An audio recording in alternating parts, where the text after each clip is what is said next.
Merci de vous présenter une personne très importante, John Reid.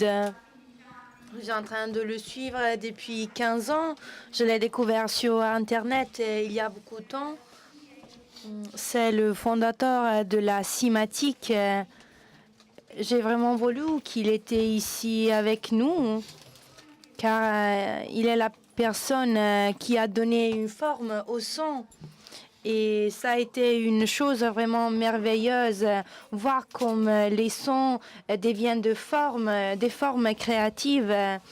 Et il a fait beaucoup de choses. Il a donné un couleur aux choses. Il a fait des études de physique acoustique. Donc, il travaille dans le monde pour présenter ses contenus très importants. Mais il a mené des recherches en mesurant comme la musicothérapie a des effets, surtout thérapeutiques. Merci.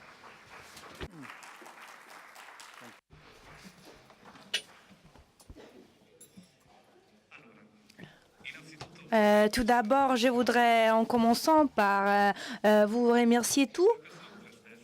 Vous êtes assis à... Vous aimeriez rester à la maison en méditation, regardant la télé. Et au contraire, vous avez décidé de venir ici avec nous pour apprendre quelque chose de nouveau. Et j'ai compris que la salle n'est pas pleine, mais ça vous rend encore plus important. Quand vous allez à la maison aujourd'hui, vous pourriez partager les connaissances des orateurs d'aujourd'hui qui ont voulu partager avec vous leurs connaissances. Donc, il faut applaudir à vous-même.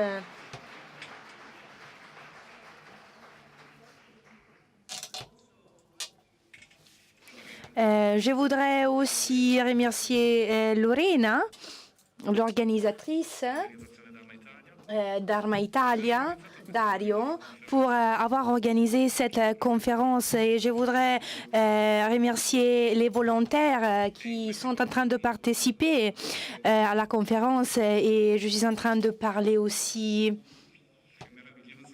je suis en train de parler des interprètes qui sont en train de traduire, qui vous remercient pour votre présence ici. Vous savez, quand Lorena m'a invité aujourd'hui à parler à cette conférence, les seules conférences où j'étais invitée, c'est la première conférence en Italie, en italien aussi. Les interprètes, c'était vraiment lent et donc je devais attendre la traduction des interprètes pour la traduction d'une phrase. Je devais attendre encore une fois pour une autre phrase. Mais quand on a entendu le groupe d'interprètes traduire aujourd'hui, j'étais fascinée par ce groupe d'interprètes, cette équipe. J'ai pris des notes. Et j'ai pris mes notes et je les jetais à la poubelle. Et donc, je peux parler à bras. Donc, ce sont des notes écrites sur un mouchoir ou bien sur une serviette. Tout d'abord, je voudrais commencer par une citation d'Einstein et j'en voudrais faire une paraphrase. C'est une citation merveilleuse dont on dit que si quelqu'un arrive à chercher expliquer quelque chose, si un enfant n'arrive pas à le comprendre, ça veut dire que cette explication n'a été pas suffisante. Donc aujourd'hui, j'espère d'être clair en vous expliquant la cimatique. je voudrais que vous allez à la maison avec une connaissance en plus. Hier soir, ceux qui étaient ici à écouter le concert de Mitchell, un concert vraiment merveilleux. Il a parlé de coupe de Rosling et comme ces formes étranges sont insérées à l'intérieur de la pierre et dans cette chapelle à Édimbourg dont Stuart Mitchell vive. Donc, il a parlé aussi. Il a dit que la science, donc la cinématique, date de 500, il y a 500 000 années. Donc, je voudrais faire une panoramique historique sur la cinématique pour vous donner les informations de base de ma recherche. Donc, où j'ai commencé ma recherche? On peut commencer par Léonard da Vinci, il y a 500 années. Donc, il avait un pot de poudre à la maison, poussière.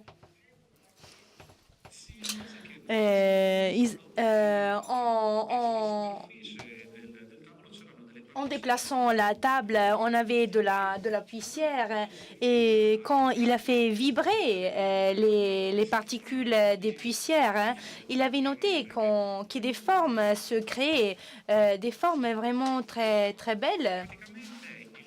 Et ça, c'est le son qui se transforme en image, la vibration qui s'organise, qui organise la matière, qui donne une structure à la matière. Et ça arrive toujours.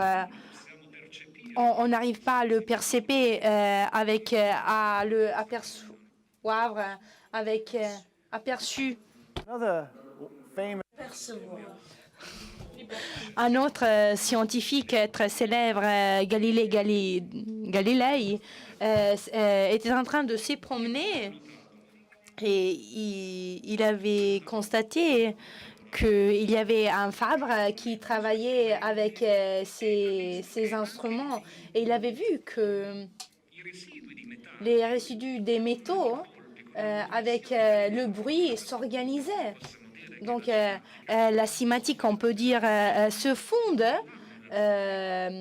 sur des principes qui datent de beaucoup d'années. Mais maintenant, je veux commencer ma présentation.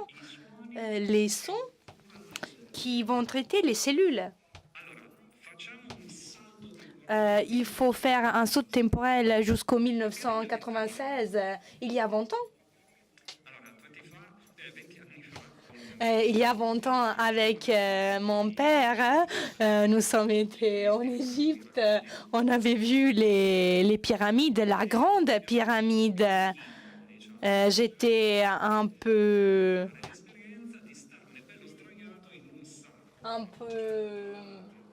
malin.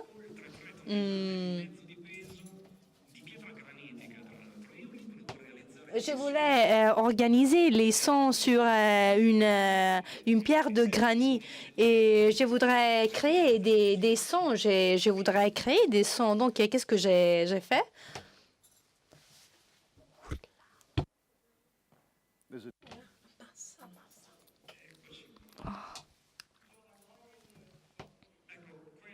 Donc, dans l'image, c'est moi dans un sarcophage et je suis en train d'émettre des sons. Mon père était là, à côté de moi. Et ce que j'ai fait, je faisais un glissando. Beaucoup d'entre vous sont des musiciens, donc vous savez qu'est-ce que c'est un glissando, mais je vous montre qu'est-ce que c'est. Écoutez.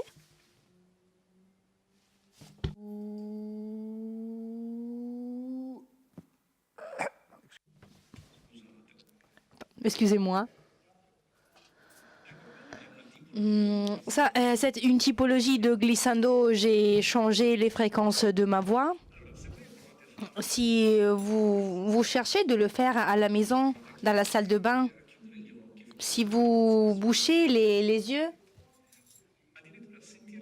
vous pourrez sentir une fréquence qui vient de votre corps vocal, qui semble ressonner d'une façon différente par rapport à d'autres fréquences. Donc, je vous suggère de fermer la fenêtre pour faire en sorte que les voisins ne pensent que vous êtes folle. Je l'ai fait dans un sarcophage à une fréquence particulière, comme si mon corps, les cellules, ont commencé à s'entreceler entre eux. Et ça a créé une sorte de surexcitation. C'était la première fois que j'ai expérimenté cette sensation-là. Et à ce moment-là, j'ai compris que je devais retourner pour visiter la pyramide avec les instruments pour voir comment ça fonctionne, tout ça. Et comprendre pourquoi le sang à l'intérieur du sarcophage et ma voix pouvaient créer cette fréquence-là. Bien. Qu'est-ce qu'il est arrivé donc?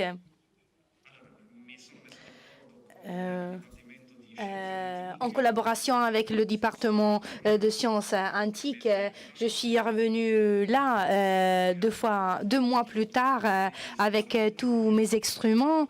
J'avais vraiment préparé tout dans le détail. Et puis, 3 semaines avant de partir pour l'Égypte, j'ai eu une douleur au dos et ça faisait vraiment très, très, très mal. La douleur était si forte que je n'aurais jamais pensé de retourner encore une fois en Égypte et amener tous les instruments pour ma recherche. Mais j'ai eu du courage. Et donc, j'ai pris des analgésiques avec moi et je suis partie.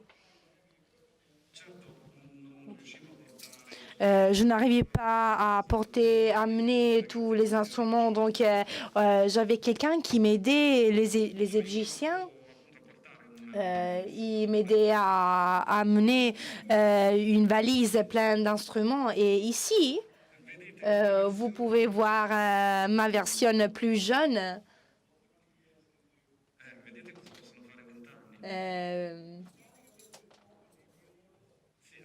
Vous avez vu que j'ai une position un peu étrange due à la douleur au dos.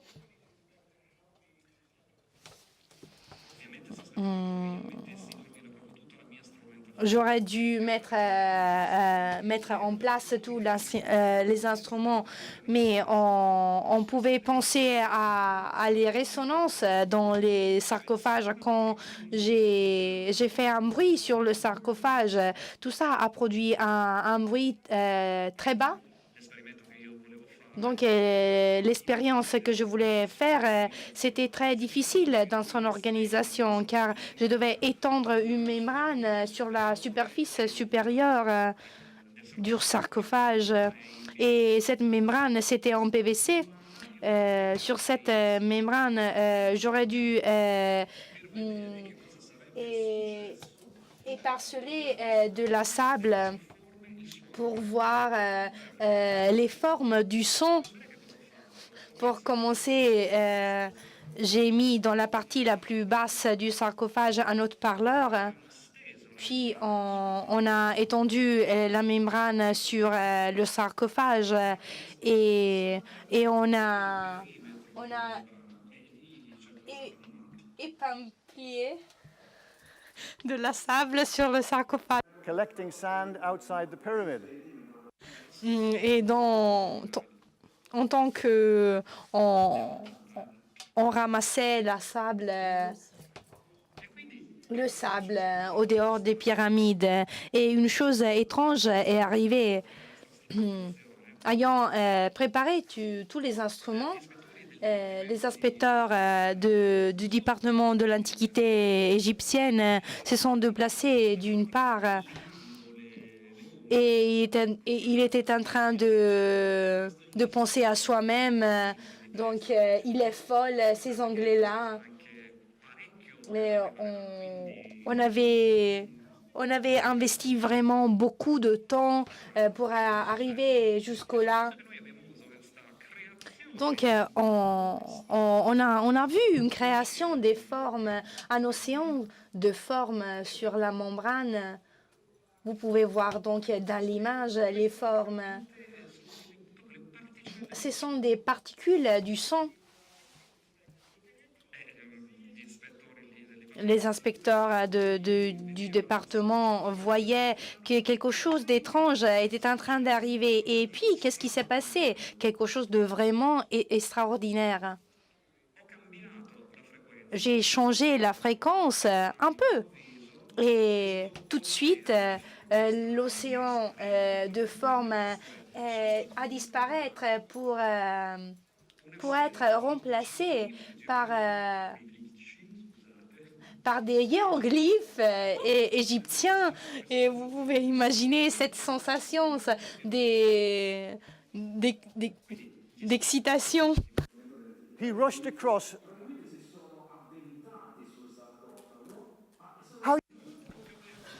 Ils sont restés bouche bée. Comment as-tu pu faire? I just shrugged my shoulders. I had no idea that we would see ancient Egyptian hieroglyphs. À ce moment-là, il s'agit d'un hiéroglyphe sur le sarcophage. Bref, qu'est-ce que je peux faire pour t'aider?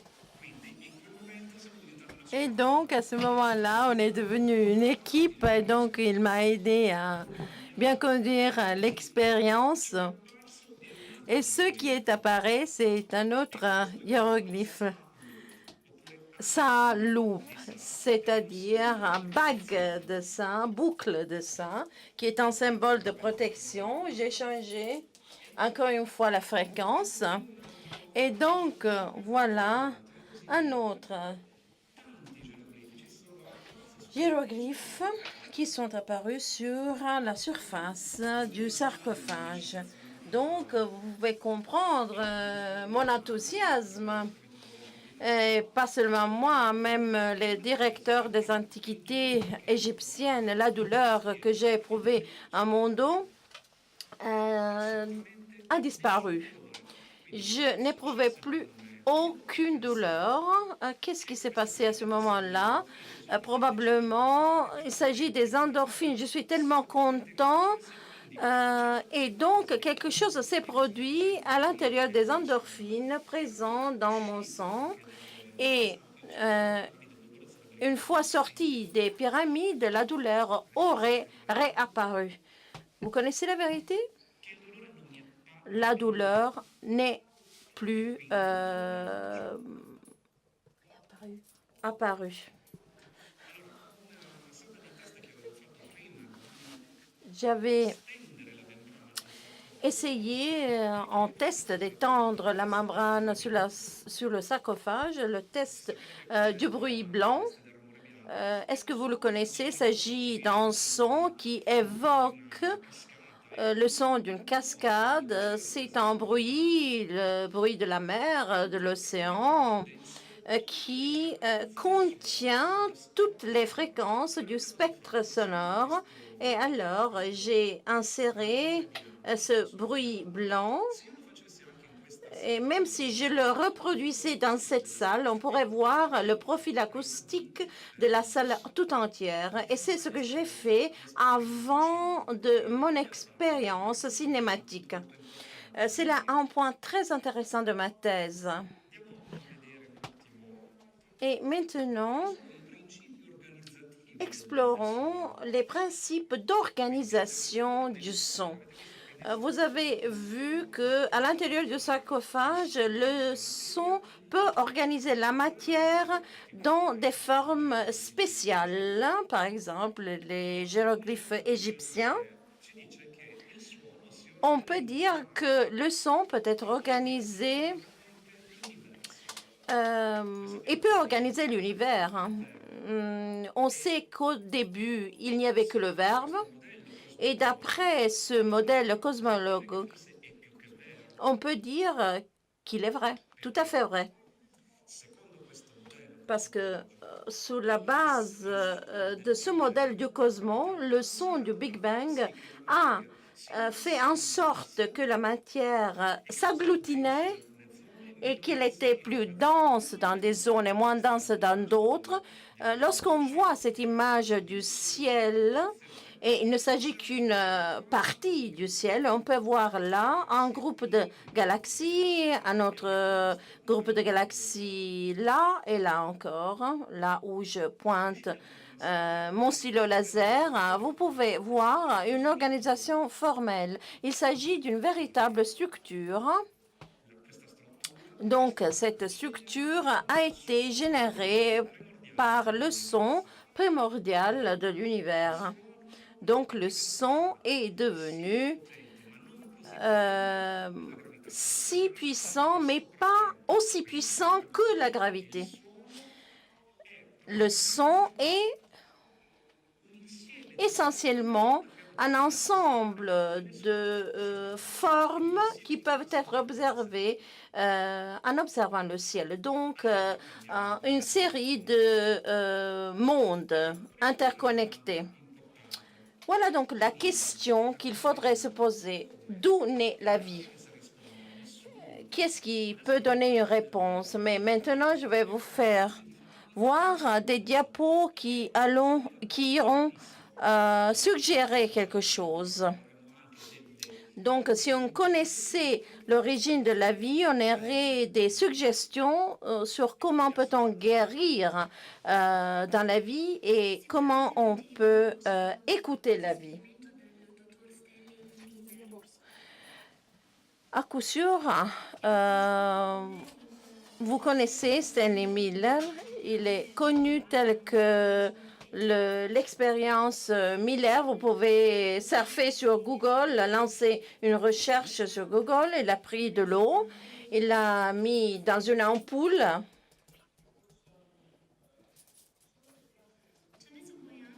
Et après, il a introduit des gaz qui étaient présents dans la terre primordiale, le méthane, l'hydrogène, il les a introduits dans le flacon.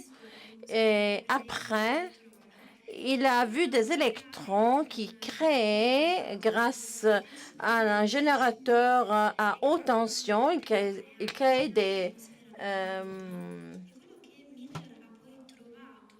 étincelles.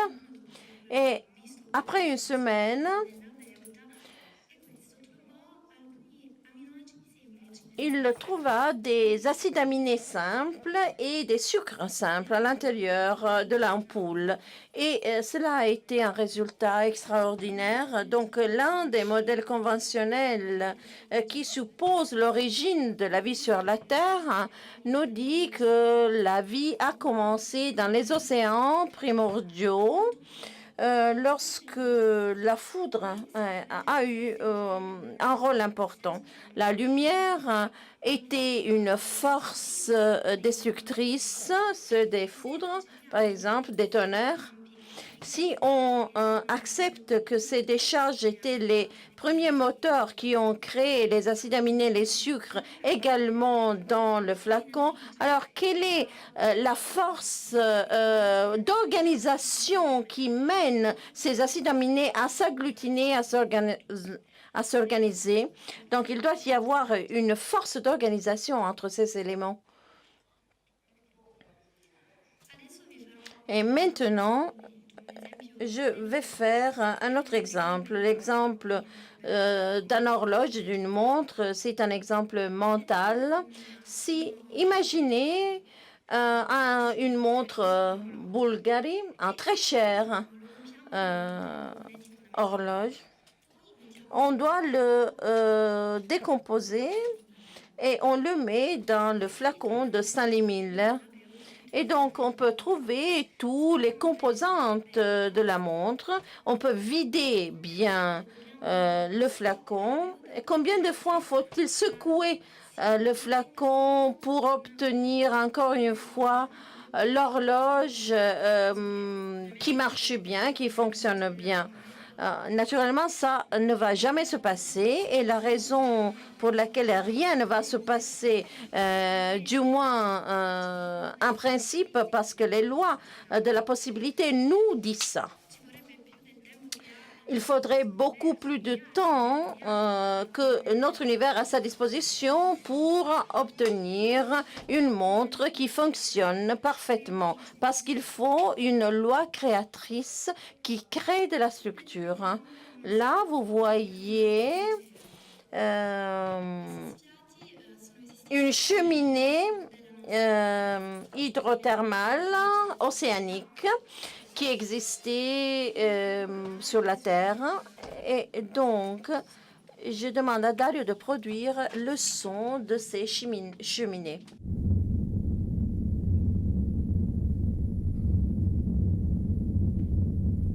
So this sound Donc ces sons, nous ne pensons pas qu'ils pourraient créer de structure. On pense que c'est seulement un rougissement, un bruit. Mais ce que nous ne connaissons pas, probablement, est que ces sons, ces bruits très bas, contiennent une vaste gamme de fréquences. Et l'autre chose importante à savoir pour les cheminées hydrothermales est qu'ils créent des bulles qui contiennent des gaz qui proviennent du centre de la Terre. Et ces gaz créent des bulles dans l'eau. Et les bulles ont des formes, des mesures différentes, donc comme un œuf de melon, donc des formes petites qui sont invisibles à l'œil nu, donc des bulles microscopiques. Donc ici, on peut voir une image, un graphique. Vous voyez les bulles, vous voyez la bulle qui est une image désignée sur la surface, mais seulement à travers Photoshop. Bien, mais la réalité est que le son provenant des cheminées hydrothermales vont créer des modèles, des figures sur la surface des bulles, de toutes ces bulles. Donc, maintenant, vous pouvez comprendre mon pensée. Nous avons une force d'organisation et vous êtes en train de penser qu'il est facile avec Photoshop parce que ce n'est pas réel et tout le monde est capable de le faire avec Photoshop. Et il suffit qu'on comprenne comment Photoshop fonctionne. Mais je vais vous montrer que c'est la réalité.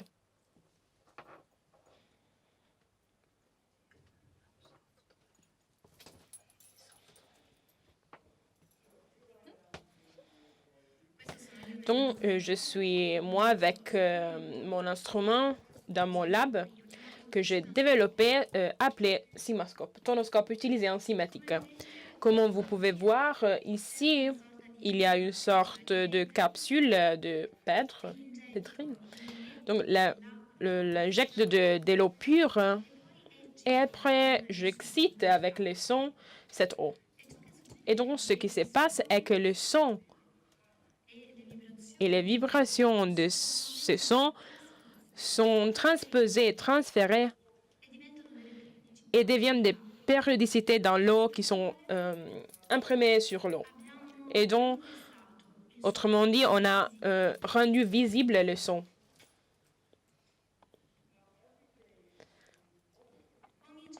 Chaque jour, pas tous les jours, mais presque tous les jours, dans mon lab, je trouve des formes qui s'y modèlent dans l'eau et qui ont un réclame et qui ressemblent à les premières formes sur la Terre. Ici, on trouve les trilobites de la période cambrienne, 526 millions. Excusez-moi, il y a 526 millions d'années. Et donc, qui semblent trilobites réels que nous pouvons voir à la droite. L'autre jour, j'ai vu ce que me semble une étoile de mer de l'ère de la période ordovicienne, presque il y a 450 millions d'années. Probablement, vous ne savez pas que l'étoile des mers est une créature si ancienne. Et l'autre jour, j'ai vu une diatomée de la période jurassique. Vous pouvez voir les similitudes entre les deux. L'autre jour, j'ai vu, c'est ça. Et effectivement, si je dois vous montrer ces images et vous ne connaissez pas quelle est l'image réelle et quelle est l'image fausse, donc l'image cinématique, vous pourrez vous confondre et vous devez deviner l'image réelle parce qu'ils sont semblables. Seulement il y a 500 millions d'années. Vous pouvez voir l'autre image, la même idée d'avant. Parce que si vous ne pensez pas quelle est la vraie image du vrai fossile et celle créée par le tomascope utilisé en cinématique, vous pouvez choisir l'image fausse. Mais vous êtes excusé. Mais la question que je vous pose est combien de fois je dois vous montrer l'image réelle? Je pense beaucoup. Mais avant de vous convaincre qu'il y a la possibilité d'une connexion entre le son et la vie.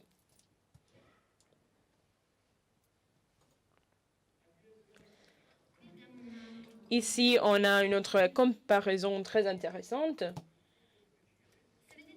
Si vous voyez cette image ici, on a une section transversale du ADN humain.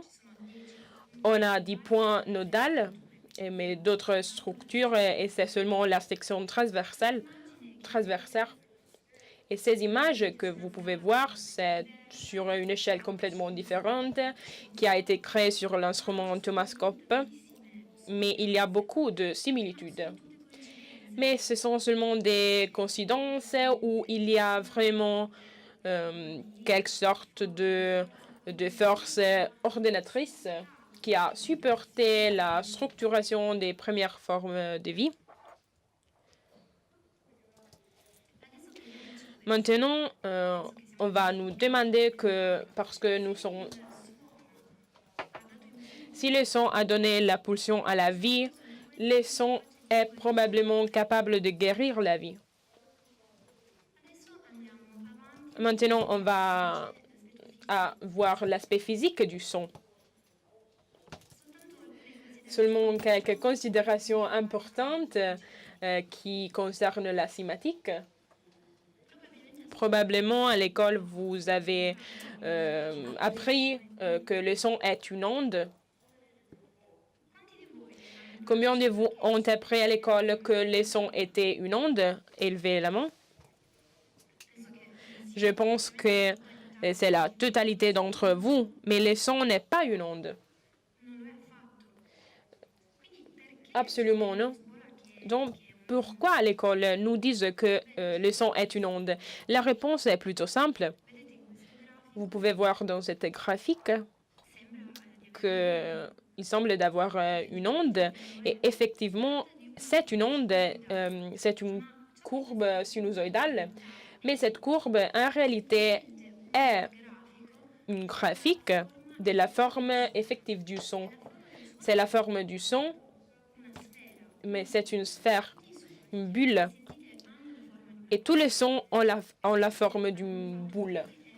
Et ce qu'on a fait ici, c'est de prendre une section à travers la bulle, en la coupant à moitié. Et comme vous pouvez voir ces lignes trajectées qui se déplacent de zones de haute pression jusqu'à la partie supérieure de la bulle. Et donc, ces aires, ces zones, des zones de haute pression aux zones de basse pression, tous les sons qui nous entourent, par exemple, les sons qui sont en train de sortir de ma bouche, sont toujours des bulles qui se répandent et sont toujours des bulles. Et la bulle est en train de se répandre avant et derrière. Et donc, ce n'est pas une onde, mais une bulle nous l'avons nommé d'une manière différente, d'une manière fausse à ces phénomènes. Tous les phénomènes de la lumière, donc tous les phénomènes électromagnétiques ont une nature sphérique, mais toutefois, il y a l'exception pour le laser, parce que c'est un type de lumière créée par l'homme, dont on n'a pas une forme sphérique, mais exception de ça, toujours une forme sphérique. On a une figure d'une violiniste. On a congelé un moment dans le temps. Il y a cette bulle galactique. Et pensez-vous au monde qui vous entoure, mais d'un point de vue différent. Tous les sons, par exemple, quand vous avez une conversation avec quelqu'un, il s'agit de bulles qui sortent de vos bouches. Par exemple, les sons d'une voiture, ou tous les sons qui vous entourent. Et vous avez une différente perspective. Vous ne devez pas penser à quelque chose qui ondule dans l'éther, mais des bulles aussi. Je demande à Dario de vous faire montrer cette vidéo. On va attendre. Okay, so what happened there was Donc, ce qui est en train de se passer est que nous avons inséré de l'énergie sonique à l'intérieur de l'eau. Nous avons augmenté l'ampleur jusqu'à un point critique.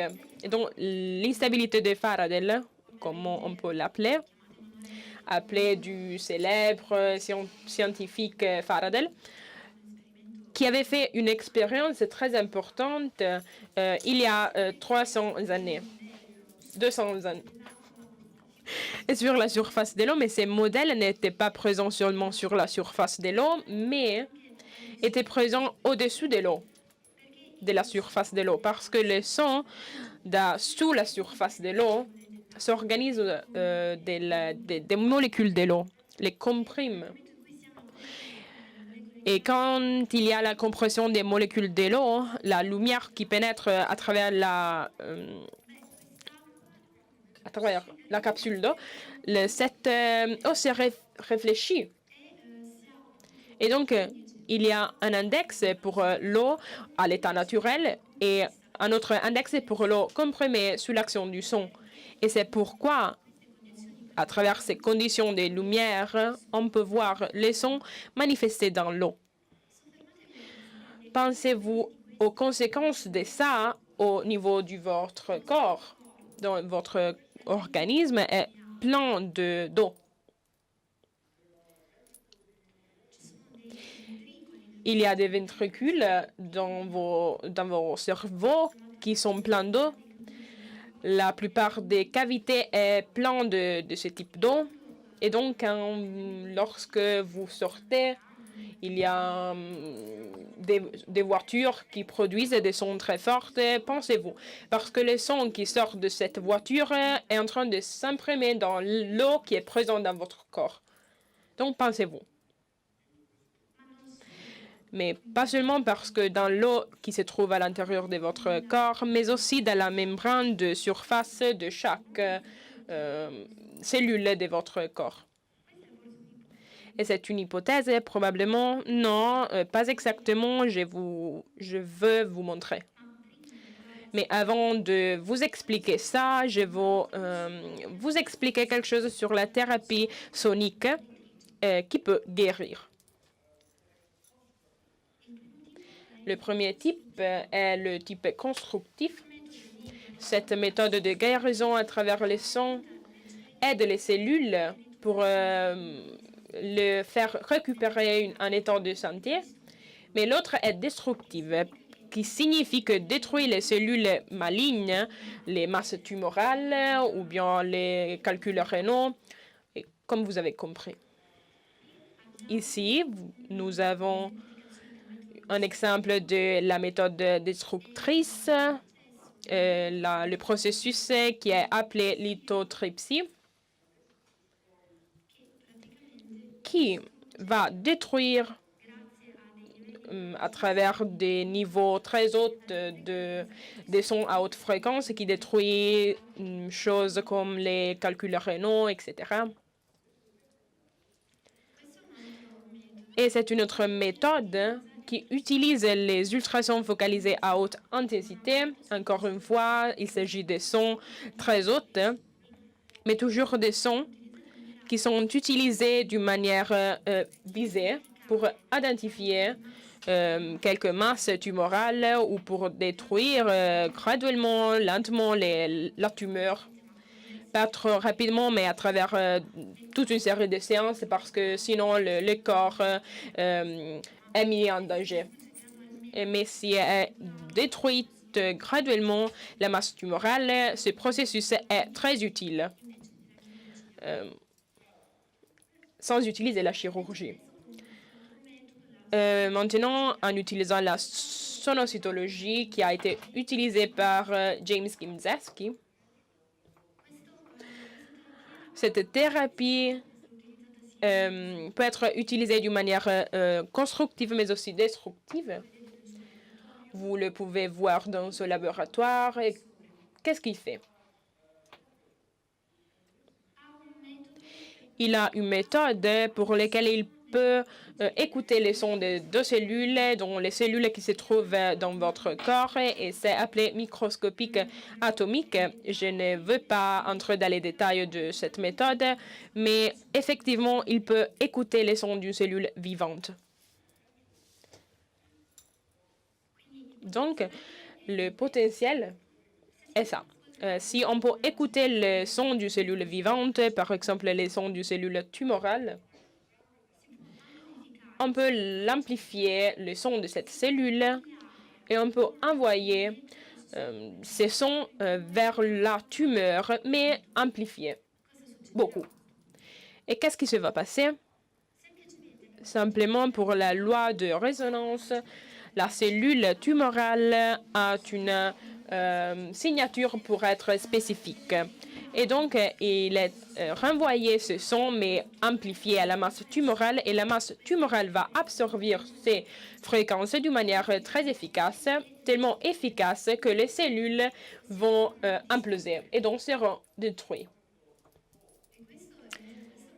Et donc, c'est une idée très belle, l'idée qu'on peut détruire ces masses tumorales seulement en utilisant les sons. Toutefois, selon les lois de résonance, il n'est pas possible d'avoir des effets secondaires parce que les sons autour de la masse tumorale sonnent d'une façon différente. Ils ne sont pas intéressés à la musique de la cellule tumorale. Donc, les niveaux de la musique des sons, s'ils sont justes, on pourrait être capable de détruire seulement les cellules malignes et les cellules saines seront restées à l'état normal. J'ai mentionné la méthode constructive parce que s'il est possible d'écouter les sons d'une cellule saine, par exemple, les sons d'une cellule qui a été frappée par cet effet pathogène, il n'a pas un état normal et elle sera traumatisée par un dommage physique. Et donc, cette cellule est vivante, elle n'est pas morte, elle n'est pas en train de se répliquer. Elle se trouve en létharge qui s'appelle en biologie l'état J0 et qui peut être réveillé dans le létharge de J0 et être porté à l'état J1. Donc, c'est l'état de la mitose à travers, si on voit la littérature médicale, des méthodes qui fournissent à la cellule un bon contexte de nutrition, etc. Et c'est la thérapie conventionnelle, donc une méthode à travers les sons qui est considérée comme une fourniture, une nutrition énergétique à travers les sons. Et donc, c'est un aspect potentiel de potentialisation de l'étude de Gimzeski. Ici, vous pouvez voir une analyse du spectre que vous que je veux partager avec vous, qui provient de l'étude de Jim Zeski. Il a écouté les sons d'une cellule de levure et a mis une goutte d'acide jusqu'au bord de la cellule saine. Et c'est ce qui s'est passé absolument incroyable parce que la cellule n'était pas contente et il a hurlé, on peut dire. Comme vous hurlerez si quelqu'un va vous lancer de l'acide. Donc, on va montrer les vidéos. On va regarder la vidéo.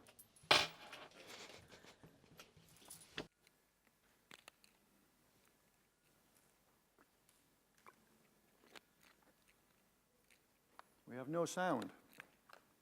Ouais. On ne peut pas entendre. Oui, bien. Merci.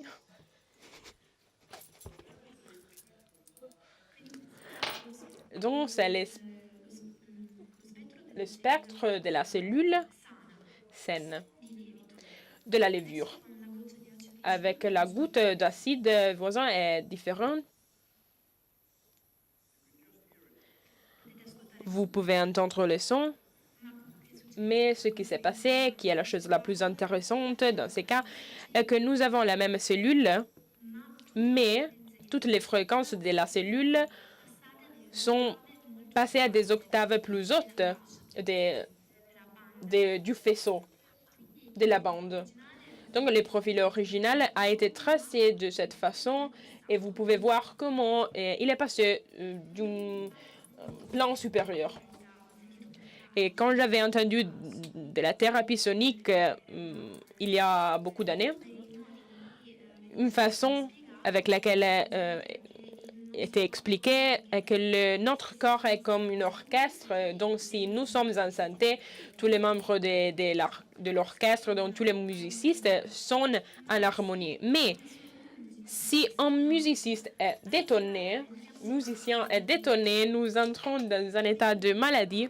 Et donc, il faut trouver la moyenne pour réharmoniser nos cellules comme les musiciens. Et donc, pour retourner en bonne santé.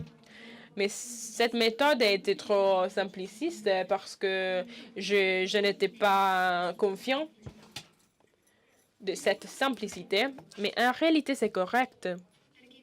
Parce que vous avez vu ce qui s'est passé, le profil original de la cellule et après le traumatisme avec l'acide, toutes les fréquences sont passées à la bande supérieure. Et donc, pour encourager la cellule à tourner, à restaurer la santé, il faut une nutrition sonique, donc une nutrition sous la forme de son pour l'aider à faire récupérer, restaurer l'état de santé.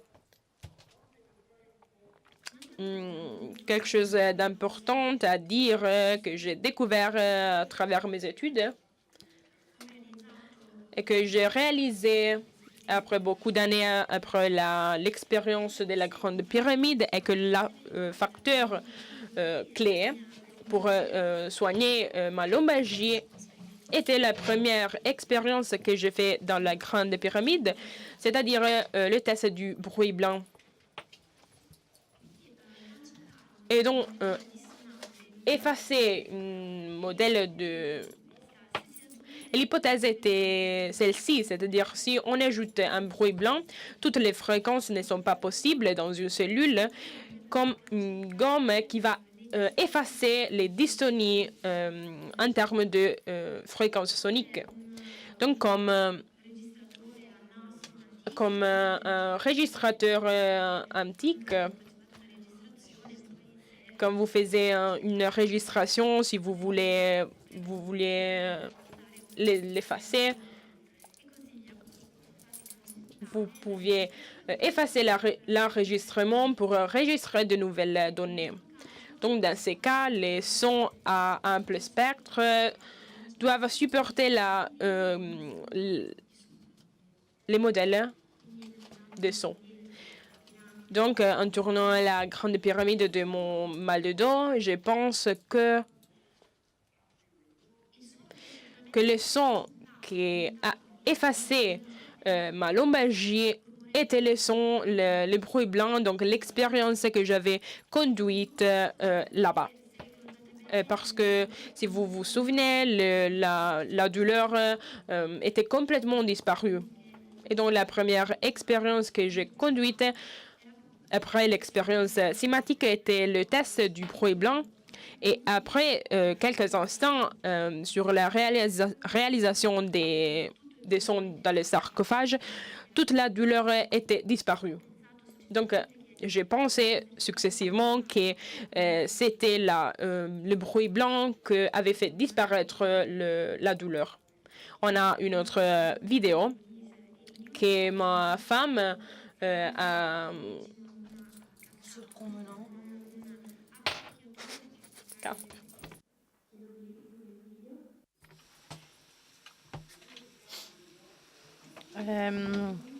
C'est le bruit d'une cascade.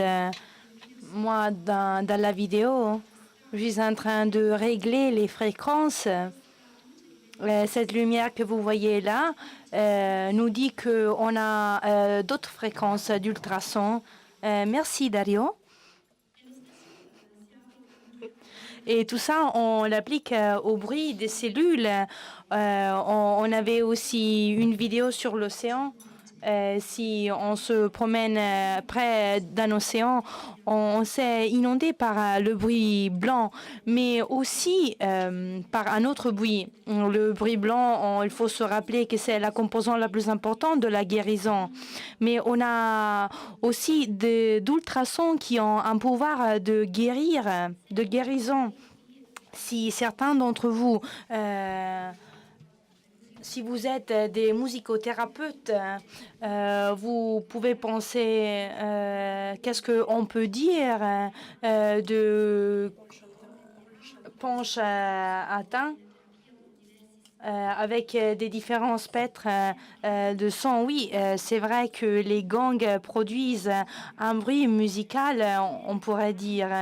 Et aussi, les cloches tibétaines provoquent ces types de bruit. Mais personne n'arrive pas à comprendre comment le son puisse provoquer une réaction, déclencher cette réaction. Et ce que je voudrais vous dire, ce sont seulement des hypothèses. Et je voudrais partager avec vous des choses qui dérivent de la science pure. Donc, quand vous pouvez voir dans l'image, des personnes sont en train de produire des gangs en Tibet. Et aussi, comme Mitchell avait dit, les tessaux de rose sont des séquences qui ont été ainsi sur la pierre, crevées sur la...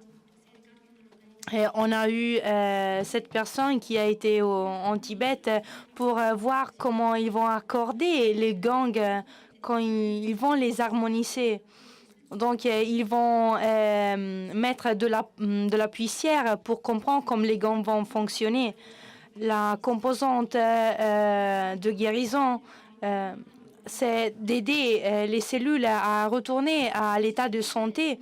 Donc, on a plusieurs entreprises qui produisent les instruments pour guérir à travers les sons. Ici, on a une société américaine, la Siemens Technology, qui a produit ce instrument. On a un instrument qui crée les sons. On peut digiter des protocoles. On peut injecter le son à soi-même ou à un patient ou à un client. Ici, on a 3 le code.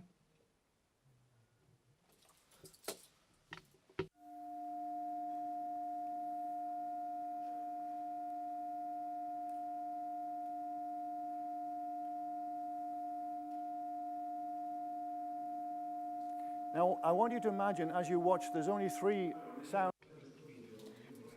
En tant que en regardant cette vidéo, je voudrais que vous pensez. Donc, pensez à les formes que vous voyez.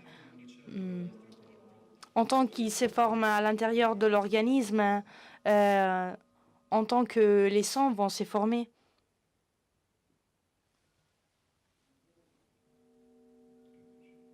Voilà. Ça, c'est très intéressant car le sang va créer une sorte de massage. Et donc, on peut visualiser grâce à les formes soniques donc, qui vont massager le dos où nous avons une douleur ou des blessures, des lésions. Avant, j'avais dit que ce que je vous montre, c'est quelque chose d'hypothétique, mais maintenant, je vous montre quelque chose qui est fondé. J'ai créé un système en donnant des images au son. La première expérience que je l'ai fait avec Samic al microscopic cimascopic 919 Hz. On voit une goutte d'eau plus petite qu'un grain de sel. Et ici, la fréquence, c'est unique. Si on va augmenter l'ampleur, on voit qu'on a une formation d'une image très belle. Si on va changer la fréquence, la forme va changer. Et donc, si on va retourner à la fréquence originaire, on peut voir qu'on voit encore une fois la première forme qui s'était formée. Donc, le secret de ce travail, j'ai cherché de faire d'autres expériences avec la plante d'aloe qui a des propriétés très importantes. On va voir cette vidéo. Merci. Ici, c'est la membrane cellulaire de la plante d'aloe.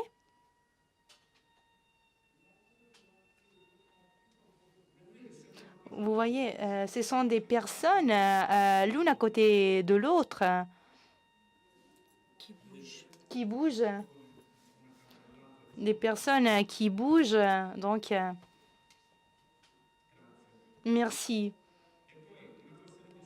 Et puis, j'ai conduit d'autres expériences avec le microscope et j'ai vu des images relatives aux cellules humaines, mes cellules. Ici, on voit une forme musicale qui a été générée sur ces instruments.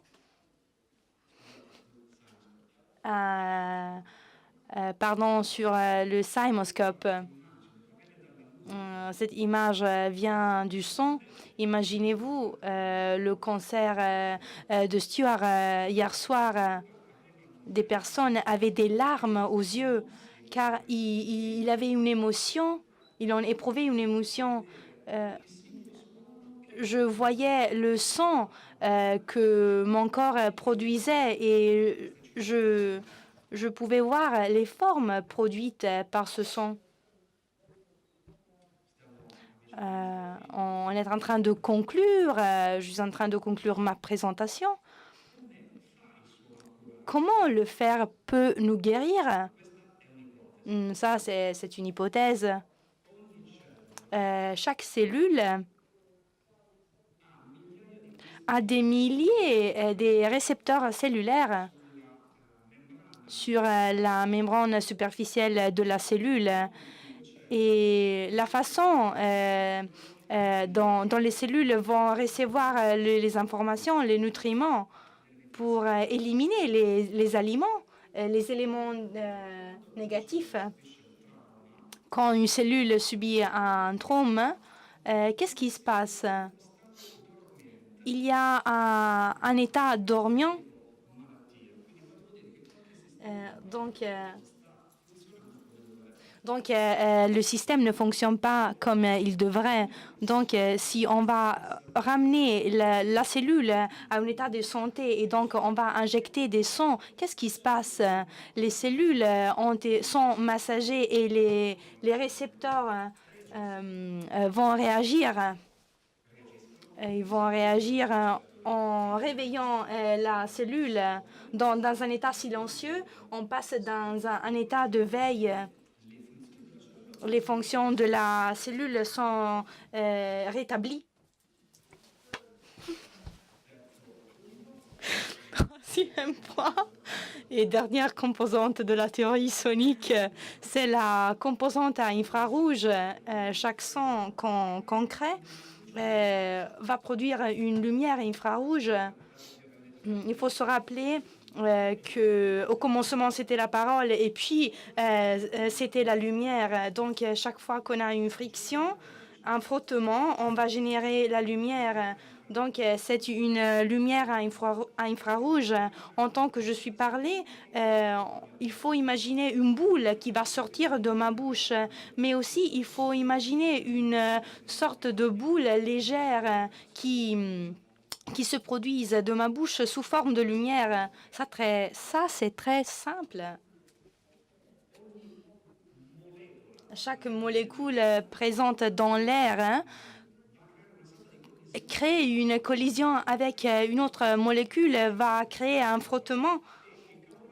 Et la chaleur, c'est une autre façon pour parler de la lumière. On va faire une expérience très, très vite. Je voudrais que tout le monde va se frotter les mains très rapidement, plus rapidement possible, avec une force. Vous sentez, vous avez une sensation de chaleur. Maintenant, vous arrêtez et mettez les mains devant vos yeux. Vous sentez la chaleur des mains. C'est vraiment une belle sensation de chaleur. Et qu'est-ce qu'on a fait? Les molécules du main se sont frottées avec les molécules de l'autre main. Se sont frottées et donc on a senti le son, on a senti la chaleur. Et donc la chaleur, c'est un autre nom du terme lumière. Et qu'est-ce qui arrive en tant que je suis en train de parler?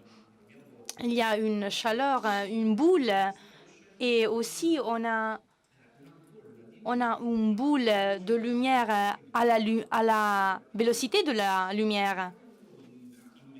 Quand on va introduire un son, on ne produit pas seulement un son, mais aussi la lumière infrarouge. Et la lumière infrarouge, c'est modulé par le son. Ça, c'est le test qu'on vient de faire. Un autre point très important qu'il faut souligner, c'est que toutes les cellules du corps vont communiquer dans le spectre d'infrarouge en partageant des informations. Et ça a été écrit du point de vue médical. Donc, la lumière, c'est une composante très importante du son. Et je vous remercie pour votre attention.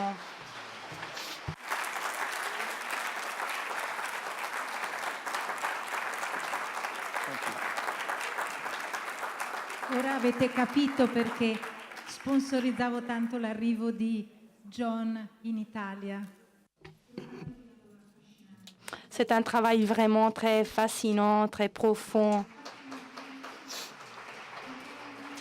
Il est vraiment une personne très douce, fière, professionnelle, avec une grande expérience.